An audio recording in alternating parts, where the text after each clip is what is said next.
Whether you're a startup company trying to generate an email database or a large organization trying to get the ins and outs of email marketing right, then this next conversation is for you. Joining me today on the Heavy Chef Hot Seat is the CEO of Firing Squad, a specialist marketing consultancy in South Africa, the only one of its kind. Jason Bagley is here today on the Heavy Chef Hot Seat to reveal all.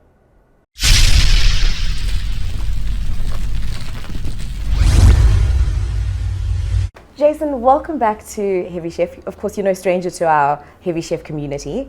And today I specifically want to dive deep into email marketing. Sure. For a new entrepreneur or a startup company that uses different ways to connect with people through email marketing, but they really don't know whether or not their emails are getting opened. What would you say to them in terms of the right strategy for this kind of thing? So I would definitely start with, if you're looking to trying to obviously grow your startup, you've sort of gotten a bit of traction. There's obviously two ways when it comes to email marketing. You either go, you start a newsletter and you start informing some of your, let's say, potential customers or current customers. There's that side. I'd more err on the side of actually going out and getting more sales, right? And how you could do that would be using we call it outbound lead generation. Okay. That's actually just a fancy word of saying doing cold emailing. Okay. So, the first step of that would be identifying who your potential clients are, so who your ideal client is, number one, and building a list of people that you could reach out to an email. Number two is then writing a cold email. So a cold email being something that it's not a newsletter, it's not a mass mailing type of thing at all. It's like a one-to-one. Think of a cold call that somebody makes. Like as much as we hate cold calling, they still do work. But cold call in an email format to somebody, writing that out, and then actually just sending those out. Because the more emails that you would send out in that fashion, the more potential people are replying to saying, yeah, I'm interested in having a meeting with you if you do it right. Mm-hmm. And then they're growing your business off the back of that. Before you start delving more into the email marketing side of things, which is sort of newsletters and more informative, keeping people up to date with what's going on in your business. So I really want us to get back into that cold marketing. Yeah. So you said it's like getting a call from a call center. Correct. As an entrepreneur, what do I draft in this email? So the key about these cold emails, and we all get a bunch of really rubbish cold emails, is making sure you understand what the problem is that your potential customer has. Okay. The entire email has to be about them. You cannot start up with this, hi, this is so-and-so. I run it, let's call it digital marketing agency. We are South Africa's top 5 digital marketing agencies. We've done work for the likes of X, Y, and Z. That you're just talking about yourself. And that's why people literally just delete your mails. You need to understand what their problems are that you solve. So your opening line to them, and there's a couple of actually cold email formats or cold email copywriting staff formats that we use, and one of them being called the BAB. So the BAB is before, after, bridge. Okay, so the before starts with, what does it look like for that customer before you've solved their problem? So what do those pain points really look like? Delve into those, literally up front. Then the second one is, well, what does it look like after you've solved that problem? Okay, so if you take Firing Squad as an example, it's like, well, we would sometimes open up with the fact, it's like, are you struggling to land more sales and meetings in your business? Is your sales numbers looking low?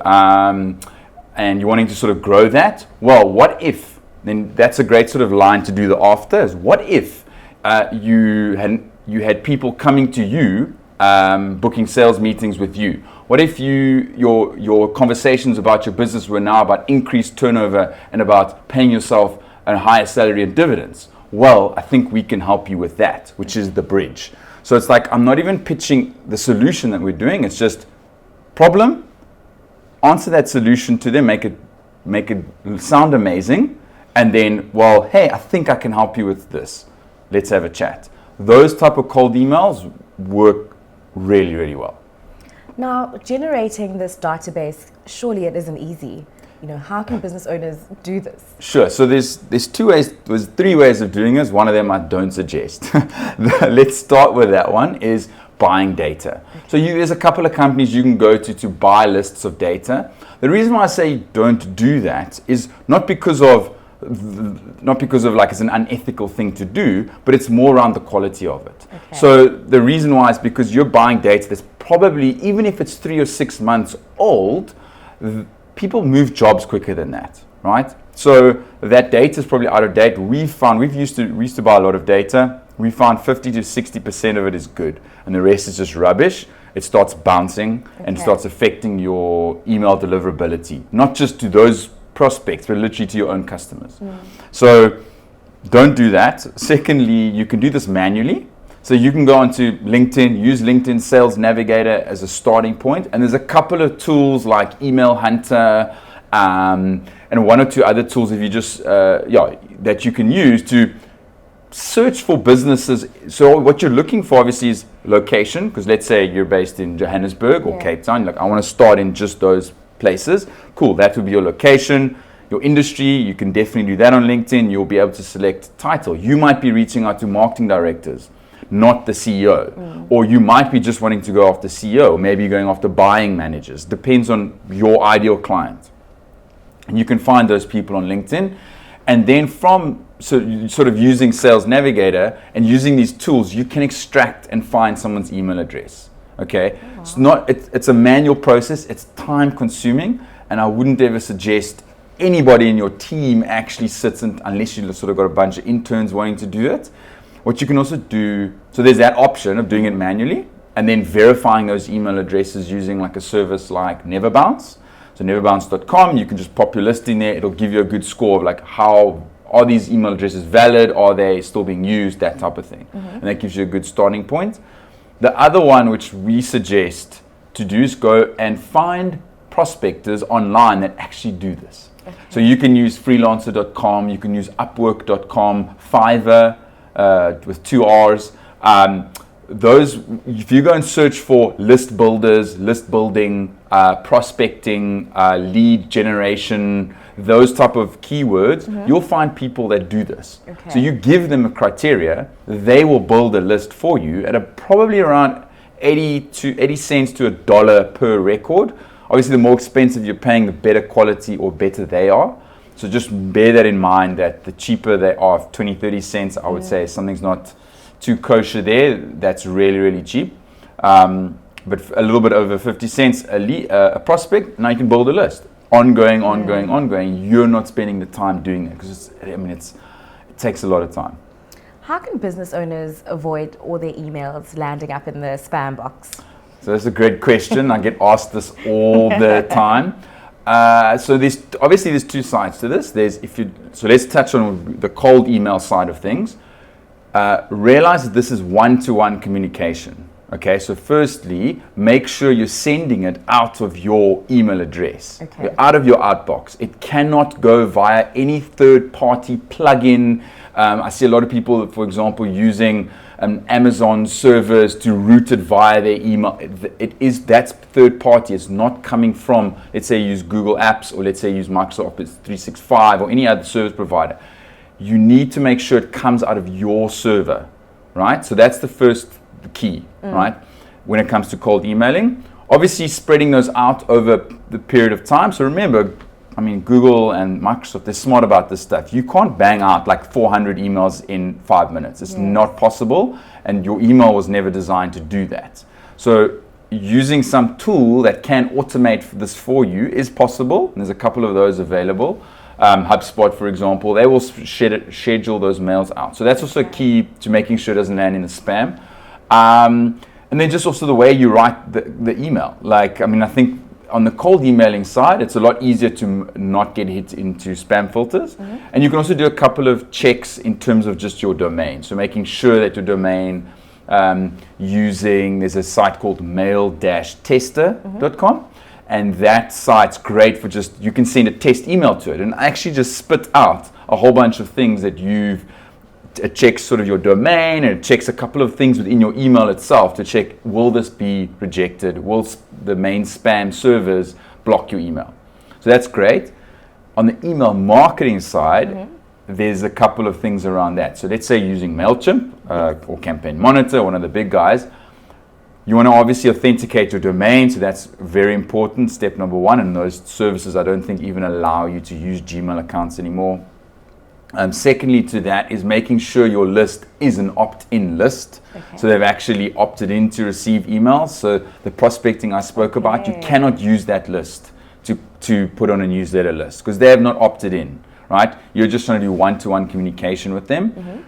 On make sure they've signed up to your newsletter, they've opted in. That's also a good sign of that. Also just the content of your mailer. So I mean, a lot of people will say, oh, but if I use the words free or coupon or stuff like that. No, I mean, we get mails every single day from the likes of Superbalist and Amazon and with coupons and saying this is free. And that's not the thing. It's how good the content is and how valuable it is to the reader or the person opening the mail. The more times the mail is opened, you must remember, Google's watching this stuff, right? They're watching what mails you're opening. They're watching and they can track all of this. So they'll know if you're sending out newsletters and 90% of your mails, people are hitting unsubscribe or they're hitting mark as spam. They're watching that stuff, right? The machine learning of that stuff is watching it. So then the next time you try and send a newsletter, what they're going to do is, oh, we've seen this before. Start already filtering it out into the spam filters and that. So that's a couple of things. Making sure your people are opening the mail, clicking on some of the links, and making it valuable for them, because then they'll want to receive it and they'll look out for it. Yes. And the time maybe it does land in spam, they might even just look at it and go, oh, mark not as spam. And they start teaching their email provider better. And those are some of the couple starting points to getting around that spam filter. Now, Jason, as a business owner, I've created my email and I've got this lead. Now, how do I turn that lead into a sale? So that's that's quite a big topic right there. So if you've sent out a cold email and you've done a couple of follow-ups to that, I think we haven't really touched on that because that's actually where the gold is. So like 10 years ago, when it came to sending out newsletters or doing cold email, even cold calling to that effect, right? It was easy. It was like way easier than it is today. And I think what people are always looking for is that silver bullet. Like, Jason, what can I do like today to get another sale? I'm like, it doesn't work like that anymore. Like the landscape has completely changed. And so the fact that if you do it properly and you do it well for a period of time, that's what's going to result in or get you some results. So for us, the follow-ups to cold emails are gold, right? It's just legitimately like gold mining, right? You have to keep digging until you reach the gold. Your first email probably gets the worst response rate, but by the time you've sent them email number 4, now I'm not saying you send them another long email. All you're doing is checking in with them. Maybe dropping in one extra little, oh, by the way, I forgot to mention in my first email. No, you didn't really forget, but you're giving it, we also do X, Y, and Z that could help you with that. Interested in having a chat? Let's say a week later, you've said, hey, just checking, you got my mail. Are you the right person I should speak to about this? Those will get you good replies to then obviously go through and get a meeting with them. But now converting that into a sale, I mean, that's another topic on its own. Like once you've got the lead, trying to make it as easy as possible to get the meeting and getting, whether let's say you only do Zoom calls or Skype calls for those meetings, making it as easy as possible to get them to give you a time to obviously meet. But actually selling, I mean, that's like another whole topic in itself. Yeah. Now, Jason, in South Africa, globally as well, who do you think is doing it right when it comes to email marketing? So the big names, I think, I mean, we say, like, who's doing it right? I mean, the guys that are saying, like, we look at people like, let's say, Superbalist as an example, Yuppie Chef. These are numbers games. I think people get a bit so attached to you'll sit with two people in a room, right? And you say, yes, one person will go, I'm so sick and tired of receiving emails from Superbalist, right? Because they get them every single day. I was like, why haven't you unsubscribed? Yeah, because sometimes they got a deal. Because what happens is they will buy something. And then the other side, you got the person like, I don't mind receiving them because I do like, I like to spend money online. So they're like, I like to shop. So they're waiting for it. So like, for me, it's a case of the guys that are doing it well are the ones that you're still receiving their mails, okay, and you're opening them and looking for stuff. That means it's valuable to you, okay? So Yuppie Chef, I think they also do a really good job of curating. I think they're up there. But once again, it's a numbers game to them. They send out a mail, they know they're going to make X amount of money. The guys that are maybe doing some of my favorite email newsletters, not so much, let's say, on the e-commerce side or the selling side, is The Hustle. So thehustle.co, they've got an amazing sort of newsletter. They like sort of curate the news, let's say, in a sort of a tech, I wouldn't say a tech landscape, but in the world news to a point, but very towards tech, let's put it that way.